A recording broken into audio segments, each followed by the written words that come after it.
Hello everybody and welcome back to the second in our beginning canner basics series as we take our turkey out of the pressure cooker after processing for 75 minutes. So you can see that this is all the way down, no more pressures in here. Your weight when you move it has nothing coming out, so we're going to go ahead and remove that. So this is an old canner, so I just got a new piece to go here. I'm going to clean this all up and I'm going to get a replacement seal. So when you pressure can, it's really, really important to keep up on the maintenance of your pressure canners to make sure that they're working correctly. Just a tip for all of you who get hand-me-down canners and use your canner as much as I do. Just make sure all the parts are in working order all the time. Parts are very, very easy to get, even for something this old. This is from, oh gosh, it's probably about 16 years old. It's a Miro 23 quart, and I absolutely love it. But it does tend, even when I wash this all off and scrub it and stuff, I use it so much, it starts getting brown again from all the steam and all the hard water deposits that we have here. So anyway, I'm going to go ahead and loosen this up. And I usually let this sit for about 5 minutes once I do this. And what you want to do, so I'm pretty far away from this, what you want to do is just release it just a little bit away from you. Release some of the air. And you might see or hear some of the jars popping. You're going to see a lot of steam going, and your jars might start to seal in the canner at this point. So what you're going to do is leave this here for about 5 minutes, and then we'll return and take them out. So I am going to show you here. This is my canner on the inside before I take them out. I can see the contents are boiling still. I still have water in the bottom, and the water is completely crystal clear, which means we didn't have any siphoning. And I'm hoping that the juices from the turkey filled my jars. So we'll have to take one out and see. So what I'm going to do next, and I'll move this a little bit, I'm going to be using this handy little tool right here, which is a jar lifter. So, and all we're going to do is come out like this, hook it onto our jar. Make sure that you don't turn the jar sideways or upside down. It's okay to tilt it just a little bit, but you don't want to tilt it too much. You don't want to break the seal while it's cooling. We're just going to put it here on our mat to cool. So I'm going to get the rest of these out and show you guys what that looks like. So for just this one jar, I can see that the juices are all the way up at that 1 inch mark.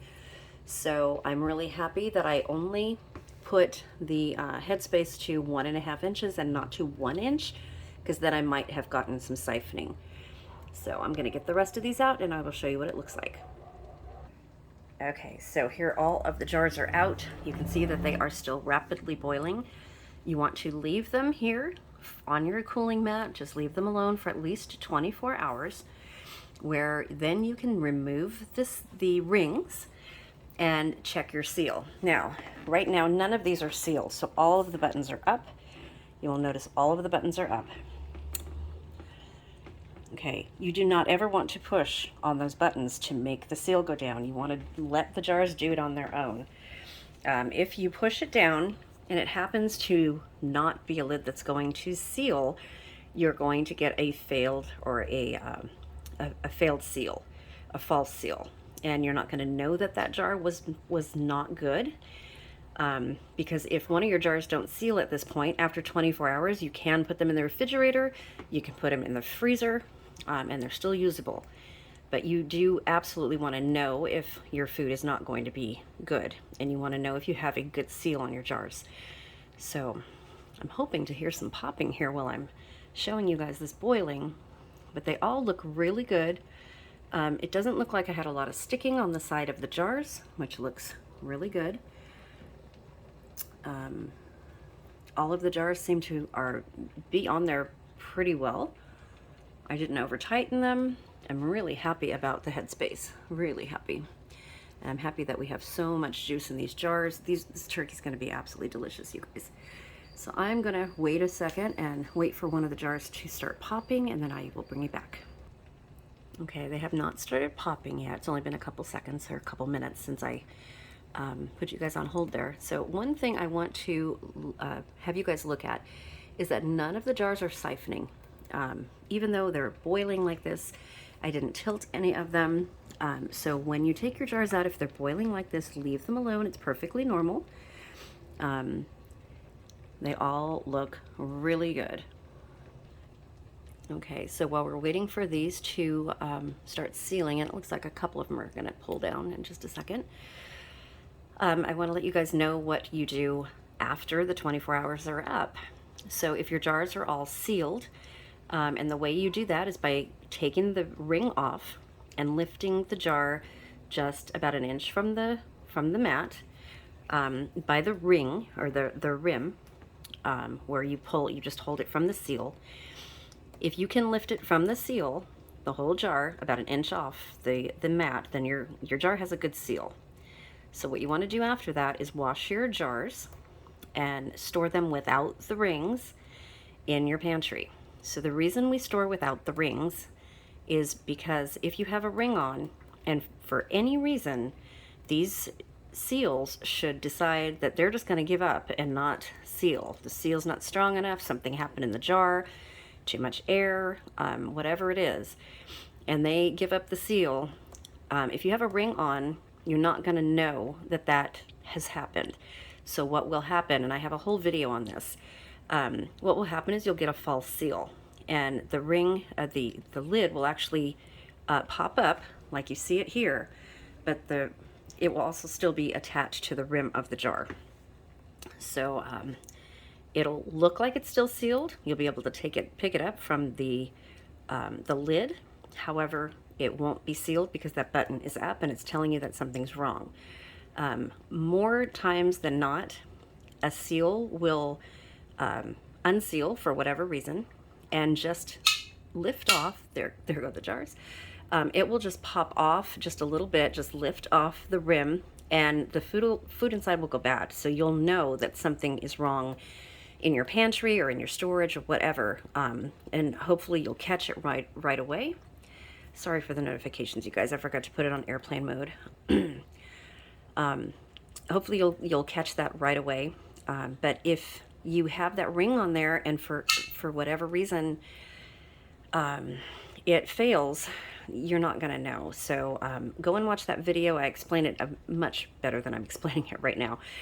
In a little bit of pain standing here. So I'm gonna cut this short. If anybody has any questions, please let me know. You can always email me at thecanningnana@gmail.com. And I do have a channel membership now. There should be a join button where you're gonna get lots more benefits and a lot more one-on-one time with me whenever you need it.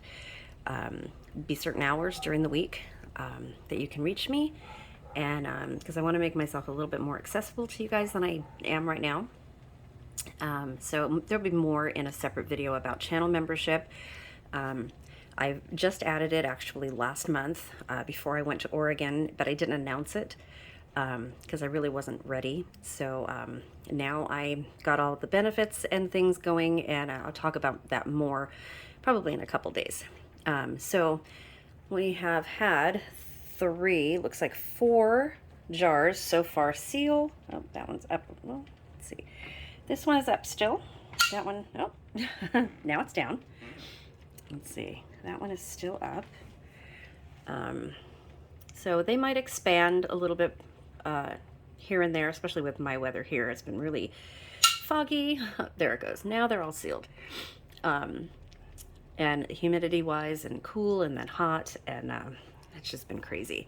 So anyway, if you guys have any questions on canning turkey, how to do it, you can put seasoning in here. I didn't add anything to this, you guys, not even salt, but you can add anything that you want. And this is super easy canning, and I highly recommend canning meat for one of your first canning processes. If you've never canned before and you're just starting out with a pressure canner, I think meat is one of the easiest things to do. So the word of the day for this video is going to be canning meat. and let me know if you've done it before. And if you have, what is your favorite meat to can? And what do you make with it? And if you haven't, what's the first meat that you want to try?